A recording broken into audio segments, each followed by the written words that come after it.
and welcome back to Finding Fashion. Today, I'm really excited to be welcomed by Nicola Gunby, who is the co-founder and CEO of an amazing beauty platform called AMB Beauty. Thanks so much for joining me, Nicola. It's lovely to see you. Thank you so much for having me. Well, can you tell me a little bit more about what it is that you do and a little bit of background information about AMB Beauty? Yep, so I am the CEO and co-founder of AMB Beauty, which is an online beauty booking platform and marketplace targeted at freelance self-employed professionals. So as a consumer, you can go on there, you can browse and book local beauty professionals in your area, pay for them direct and book an appointment straight to your door, whether that's your home, office or hotel room. Mm-hmm.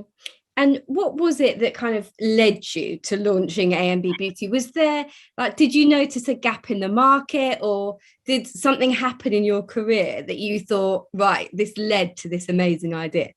Yeah, so it's a bit of a crazy story, to be honest. We've got time. We've got loads of time. So yeah, me and my partner, who is the other co-founder of AMB, we went traveling. So we went on a 3-month trip. It was supposed to be a 3-month trip to the other side of the world. We went around Asia and we ended up in Australia for 3 years. Oh my God, amazing. Yeah, it was amazing. It was the best time ever. And at that time, I was a makeup artist. So before I went to Australia, I studied a makeup course whilst everyone else was going to uni. I was like, I don't know what I want to do. Love makeup, love beauty. Let's become a makeup artist. And when I was in Australia, I got some amazing jobs. I was very lucky to get in with like a production company, doing photo shoots, fashion shows, worked all the big events, but I really struggled to get kind of everyday work, wedding bookings, those things that are typically like word of mouth, just because I didn't really know anybody. It was just my partner on our own. And I came to him one day and I just said, why is there not a platform I can put myself on and people can book me? Like, we were using Airbnb all the time, booking.com while we were traveling. And I was like, why is there nothing that I can promote my service and clients can come to me without having to already know me? And he was like, why don't we just create it? And I was like, this is crazy. Like, we have no background in this. How are we going to do this? But yeah, we just went with the idea. I mean, we bought a MacBook whilst we were traveling. When we traveled back home, we traveled for another 3 months. So we were going through like Sri Lanka and Philippines. We were like learning how to code a basic website ourselves, like on the beach, what's going on at night. And then we launched it just through like the power of social media. And that's just because all we knew. And as a previous makeup artist, I kind of knew where to find these beauty professionals, how to recruit them on the platform. And I think it was like in the first week, we had over 100 signups. Wow. And then it grew to 1,000, and now it's 2,000 growing. So we knew that when we came back to the UK that like we've really got a business idea here. We can really change the industry. So we need to roll with it. And just from that tiny idea, me coming home one day and saying, let's do this, it's blossomed into, business. So do you think that going traveling and seeing kind of having experience of the beauty industry in different countries, do you think that that's fed in to the whole ethos of AMB? Yeah, definitely. I mean, we're just a UK platform at the moment, but our plans are to go global. I mean, when we looked at the market, we noticed that there was no one really doing it. Definitely in Australia, there was no one. We looked back at the market in the UK, and there's platforms that are very catered to salon appointments, but no one's catering for those self-employed freelance professionals, and they need the help. They're the ones that's on their own, that don't have any support network around them apart from other professionals.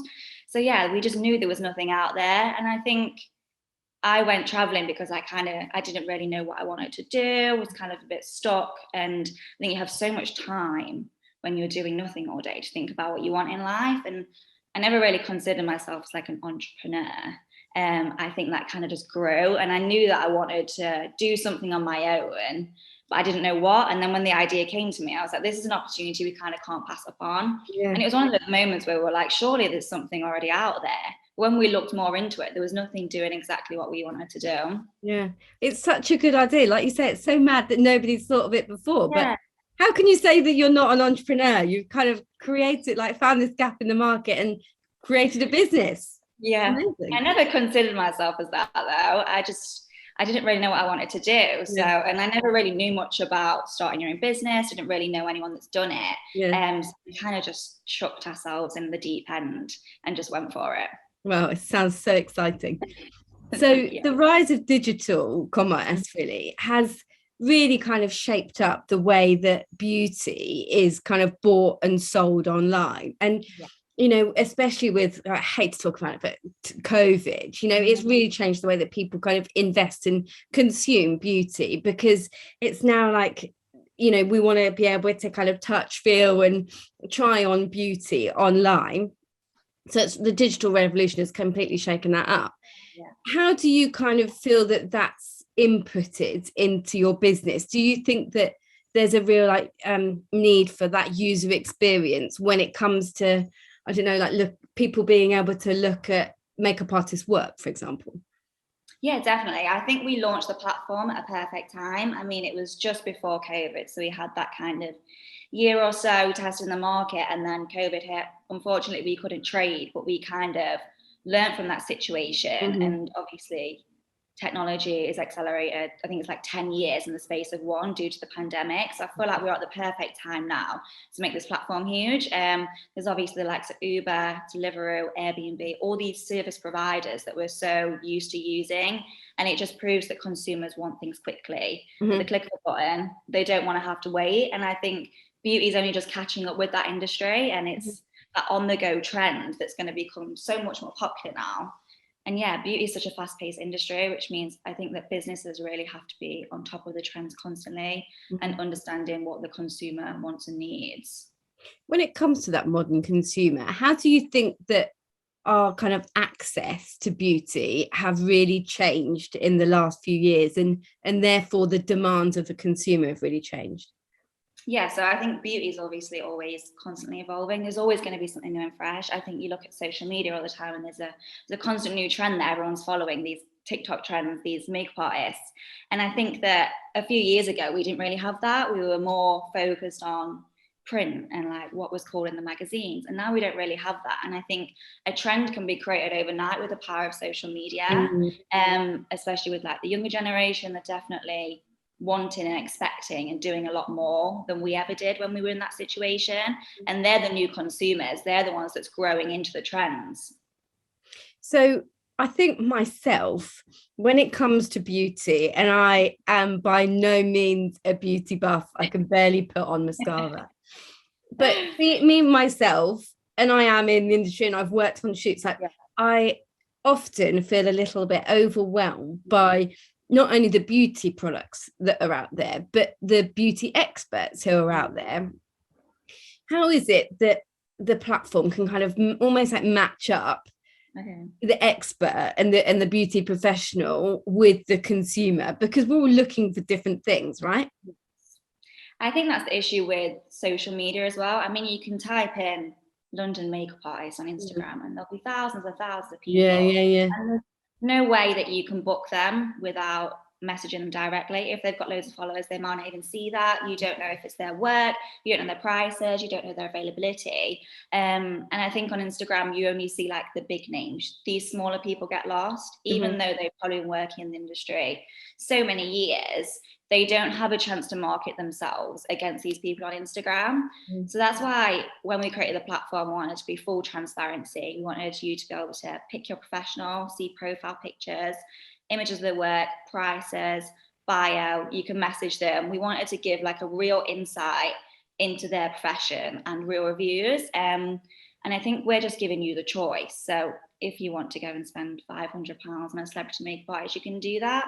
We've got a makeup artist or a beauty professional to suit everyone's budget, everyone's location. And we wanted the consumer to be in full control of who and what they're booking. I'm absolutely intrigued to know, like, what are people using the platform for? Is it like weddings? Is it nights out? Like what are they mainly there for? So yeah, we also see such a massive kind of up and down trend. So obviously it's coming up to Christmas, more like party season, people are going out. So we're seeing those hair and makeup bookings come in. When it's more summertime, you see like the hair removal, the nails, the facials. So you do see that kind of trend happening. It's quite stereotypical as well, but in different areas, you notice different things. So like in Liverpool, spray tans will be big, whereas in London, more like the massage is popular. So it does seem very stereotypical, but it does kind of go with the trends. How do you kind of use those insights to what people are kind of booking to shape the services that you offer? Well, with the services that we offer, we actually let our professionals choose. So as long as they're qualified, insured, and experienced in their profession, they're able to provide that service, which is always really good for us because I feel like the beauty professionals are kind of the influencers. So they know the trends, they know what's up and coming, they know what services they want to provide. So we allow them to choose their services rather than having that set menu where you're kind of stuck for choice. We allow them to choose their service, their price and description. So if there's a new crazy makeup trend that someone provides, we allow them to do that. So you mentioned there that actually, and you agree with me, that actually it's so hard sometimes to find a beauty professional because, as you said, like you type in London makeup artist and a million kind of results come up. But on the flip side, it's also for a makeup artist or a hairstylist, it's actually really hard to gain the attention of the social media generation because they're so overwhelmed like with information. So as a platform, how do you guys gather and gain the attention of a demographic who are so notoriously hard to reach? Yeah, I think as well, being as real as possible is very important. You've got to build that trust with your consumer. And we're starting to use our professionals a lot more as to create content for us, whether that's social media content, blog content, so that when consumers look at us, they see it's a trusted platform and you can see that full transparency of what people are using. So now you've got, I was doing my research, did my homework, and you've now got around 2,000 professionals on board, which is absolutely insane. Yeah. How do you actually go about kind of recruiting and managing standards on the platform? Because you must have so much kind of demand for people wanting to sign up. Kind of, how do you pick and choose who you think is appropriate? Yeah, so we do have a vetting and onboarding process on the platform. So that takes into account things like their personal ID, insurance, previous work, social media, personal details, everything, so we can vet them to ensure that the professional meets the platform standards and also consumer standards. I mean, it's just constantly growing organically. We're getting more people signing up constantly. And I feel like booking systems are quite new to the industry still. I think it's something like 70% of people are still using paper diaries to write down their appointment. And they're realizing there's only so many hours that they can kind of work. So we're trying to give them a platform, be like their virtual PA, to make their life easier so they can focus on what they do best while we can help increase their business and their bookings. We're starting to build a new app, which is really exciting. So we've just partnered with a global beauty brand. Wow. So, like a super app basically that's going to allow our professionals to manage their diary, booking their appointments, as well as sell products, recommend products, and commission, create content. We're introducing like insurance providers, accounting softwares, marketing tools. So they have to run their business through us. So they see the benefit of being a part of A&B, which is not going to be called A&B anymore, sadly. We're completely rebranding, which is really exciting. But we're using our professionals as kind of that market research to see what they want from a platform. Because like I said, there's nothing out there that's doing what we're doing. And we've seen so many different gaps in the markets recently with they only have so many hours in the day. Why not get them to sell and recommend products at the same time and they can earn commission on that? It must be so valuable for the freelancers to be able to come to you to have that kind of expertise with insurance and diary management and all that stuff, because it is really daunting being a freelancer and you know, having that kind of business acumen that means that you can push your business forward and have that business side as well as the creative side. You mentioned there that a lot of your experts, well, all of your experts that you've got on board, you really do treat as your kind of trendsetters and your tastemakers.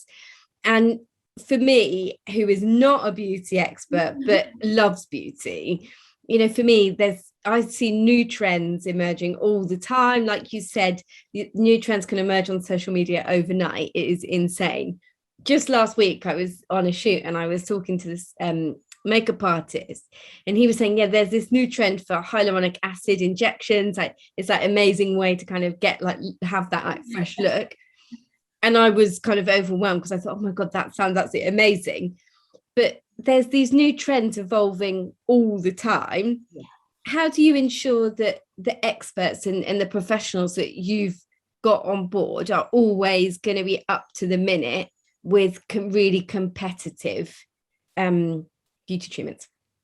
Yeah, well, we have so many amazing professionals on our platforms. We've got so many celebrity makeup artists, we've got so many influencers, and I agree, there's so many different trends constantly, whether that's with hair, skin, nails, makeup, and I feel like they are our trusted kind of influencers of the industry. So if we ever wanted to know anything, they're the ones that work in the industry. Like you said, they're working on shoots, they're working backstage, they're working with models. They constantly know what's evolving in the beauty industry, and they also get to try all the products first. They know what products are best. So that's why moving forward, we're wanting our professionals to kind of be our ambassadors. We're wanting them to kind of, if you are a consumer, you're able to connect with them, you're able to communicate with them. We're going to have like a forum on the platform. So as a consumer, you can come and you can ask a question, what's the best serum at the moment? And makeup artists and beauty professionals can come back to you with that. So yeah, we're really relying on them. They're the self-employed freelance professionals in the industry that have all the knowledge to kind of build the basis of our platform and the education around it.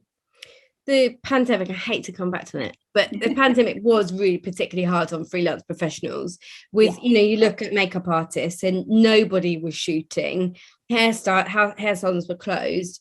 So as a freelancer, it was really hard on them, and actually that so many people weren't able to work.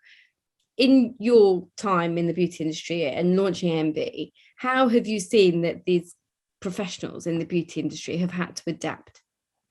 Yeah, so obviously the beauty industry was just massively hit by the pandemic. It's so crazy to think that even happened. And I think it was only just this year that beauty was considered as an industry, which has been like a massive turning point for their self-employed professionals.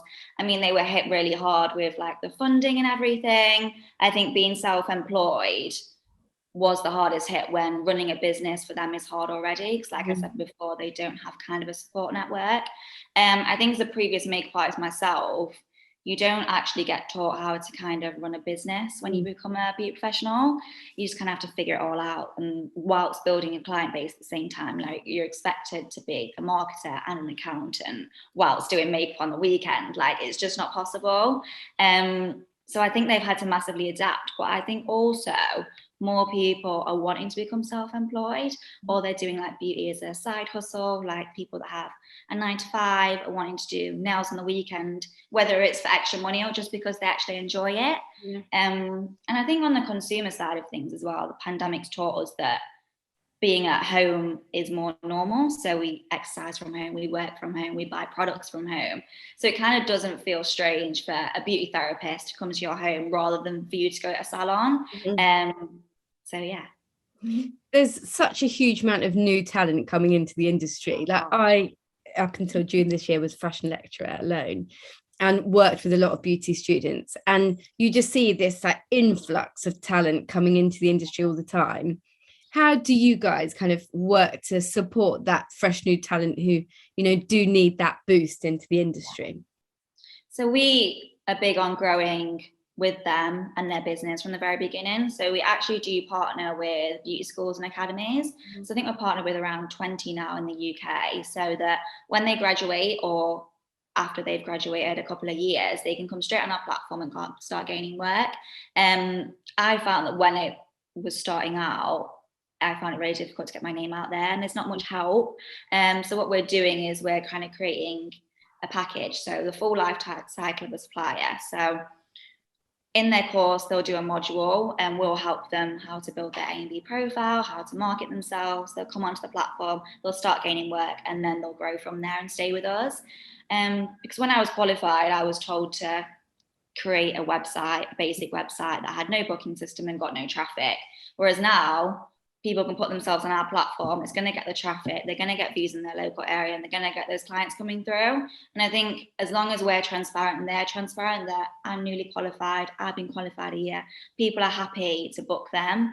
And with our new app, we're always going to introduce the accounting software, the insurance, which is very beneficial, especially to people starting out, because they don't really know how to run their business. So we will become like the little black book for the industry. It's going to help everybody, no matter their experience. So exciting.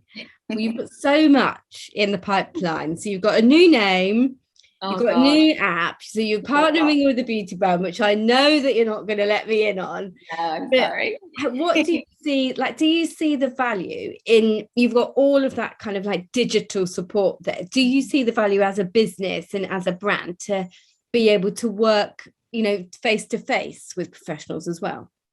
Yes, definitely. I mean, at the moment, everything's very virtual, but people still want to see that in real life content, even if it's virtual. We're going to be hosting like open days where people come and meet us. We're going to be doing master classes, events, all these different things. So I think there's no better way to connect with people than in person. So it's really exciting to see like the industry getting back to normal. We can host these big events now. So we've got quite a lot planned for next year, which is really exciting. Very exciting. So where do you see the future of beauty and tech? Because, you know, it is such like a massive industry that's really boomed over the last 12 months in particular. Yes, well, I see it in our brand new app and platform. Obviously, it's going to be revolutionary in the way it's going to cater the industry, like never seen before. Obviously, technology is just advancing constantly. I mean, Facebook with the whole metaverse thing, it proves that we're probably going to be living in like a virtual world sooner than we think. So incorporating that into the beauty industry could be really exciting in the future. We're just trying to create that kind of hub where professionals and consumers can book, buy, communicate everything and anything beauty in one place. And it's really exciting to see where that can grow. Well, I cannot wait to see where this goes. It sounds so amazing. And it's been brilliant to learn more about AMB Beauty. And I'm just so happy for you, like what's going to happen over the next like year and beyond. So thank you so much for sharing all this amazing insights with me. No problem. Thank you so much for having me. It's been brilliant. Thank you so much. And I'll speak to you soon. You too. Bye. Bye.